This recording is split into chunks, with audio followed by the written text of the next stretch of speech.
Believe it or not, it's already been a little over a year since the original ASUS ROG Ally was released. And with the ROG Ally X just officially announced for release on July 22nd of this year, I figured now would be a good time to take a walk down memory lane and take a look at the base model ROG Ally and see if it still has a place in today's market, especially if you get one on sale. I bought this one myself. This video is not sponsored by ASUS or anyone else for that matter, and these thoughts are all my own. Even though pretty much every review at launch said don't buy the base model, it's just not worth it, I went ahead and bought one anyways. I bought the base model anyways because of a few things which we'll go over in a bit, but really it all just boils down to one thing: self-hosted game streaming. So here's my take. If you already have a gaming PC and you're still interested in a Windows handheld, just get the base model ROG Ally. You'll be happy and you'll save a bunch of money. Once you factor in self-hosted game streaming from the gaming PC that you already own, the pricing on the more expensive ROG Ally models just fall apart. I realize not all of you watching this already have a gaming PC, and I'm not saying you need to run out and buy one if that's not your jam. But for those of you who do already have a gaming PC, my biggest takeaway from owning the base model ROG Ally is that this is the perfect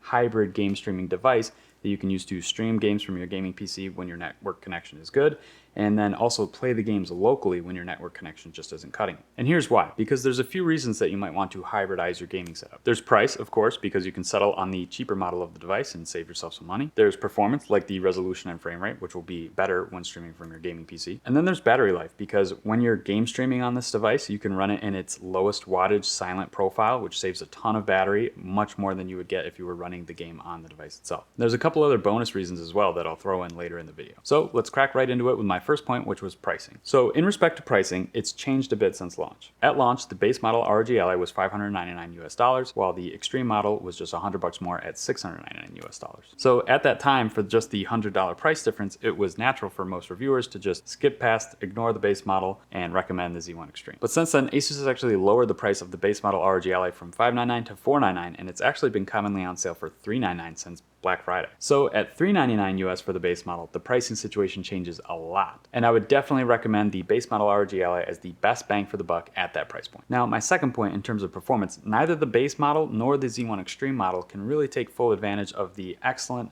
1080p 120Hz display that ASUS has thoughtfully built into both devices. In general, most AAA games on these devices are pushing 720p 60 frames per second, maybe a bit of a bump over that with the Z1 Extreme model, but nowhere near the 1080p 120Hz that we want. And that means no matter which device you get, I'm going to recommend that you try self-hosted game streaming so that you can get the most out of the excellent hardware on these devices. If you have a half decent gaming PC, you should be able to easily hit 1080p 120Hz on most games and actually take advantage of the beautiful 1080p 120Hz display that ASUS so thoughtfully built into this device. Even the soon-to-be released ASUS ROG Ally X for $799 still has the same Z1 Extreme chip in there, so we'll be at the same level of performance anyways. So if you're looking to play the most recent PC games on your Windows handheld at 1080p 120Hz, I just don't think we're quite there yet in terms of the chip performance on these devices. Because let's be honest, like as far as consoles go, like these are pretty expensive, right? Like these cost similar to like an Xbox or PlayStation and then some, and those can play 4K. So like, what's the deal? Why can't these perform similarly? Well, if I could simplify it for a bit, these are Windows handhelds that are cut down from essentially gaming laptops. So contrary to what some people might want to believe, ASUS is not going to sell you a $2,000 gaming laptop cut down with some controllers slapped on the side for $600. No, they are going to sell you a $600 gaming laptop cut down with controllers slapped on the sides for $600 because they are a business and that's how businesses work. Alas, I digress.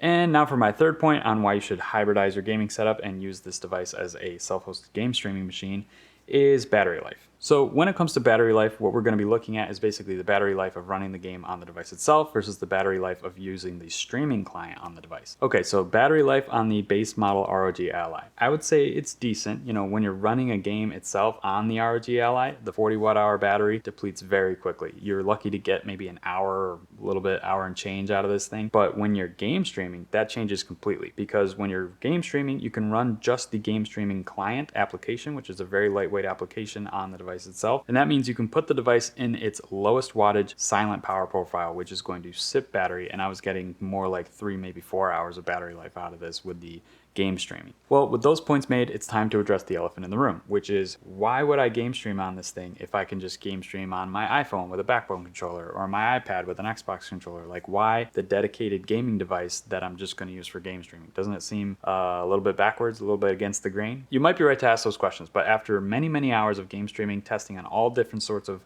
game streaming clients. This is the holy grail of game streaming clients. If you are self-hosted game streaming, this is going to be the easiest, most comfortable, most adaptable, best experience of self-hosted game streaming that you can buy. Can you game stream with just your iPhone, just your iPad? Yeah, sure. Yeah, go for it. Yeah, absolutely. I recommend you try it first. I recommend you try doing it and get away with as little as possible, because like you said, you've already got the gaming PC. Game streaming is accessible on all these different devices. Test it out. See what you like, see what you don't like. But I found myself coming back to this device for game streaming because it is the most comfortable, it is the most adaptable, and my bonus point for this video is that it is so much easier to control a Windows gaming host with a Windows gaming handheld. Too often when I'm using my iPhone or iPad, I need to pop the Windows key to get the menu to come up or something, and I just don't have a Windows key. But with the Windows handheld, there's none of that type of mismatch between operating system, because you're using a Windows handheld to control a Windows gaming PC. So you can use the same desktop controls with the right stick, the click with the right bumper, the right click with the right trigger, all those Windows commands that are built into this device's OS. It's a skin of Windows 11. All those commands can be passed through natively to the Windows gaming PC host. So it makes it super easy to just use your same joystick mouse function on the device to control your Windows gaming host and select your games from there, or, you know, it's just better. So for me, I found this device to be well worth the money, even though I'm game streaming with it most of the time. And I think it might just be the ticket for some of you watching this video as well. So do I think that last year's base model ROG Ally still has a place in today's market? Yeah, I think it does. I think you can save half the price on the new ROG Ally X if you go for the base model and hybridize it with game streaming. Whereas if you just need a device that's double the battery and you're happy with the Z1 Extreme performance, sure, maybe the ROG Ally X is for you. But for me, I know I'll be sticking with the base model for now. For all those reasons I just stated, like leveraging game streaming, and also you kind of usually have a power outlet nearby anyway, so battery life hasn't really been a huge issue for me. I definitely don't think I need it doubled. I mean, it would be nice for sure, but not double the price nice, you know what I mean? So bang for the buck king still remains the ROG Ally base model, especially at that $399 sale price. So yeah, that's my case for the base model ROG Ally. Thank you all very much for watching. Subscribe to the channel if you want to see more, and I'll see you in the next one. Peace.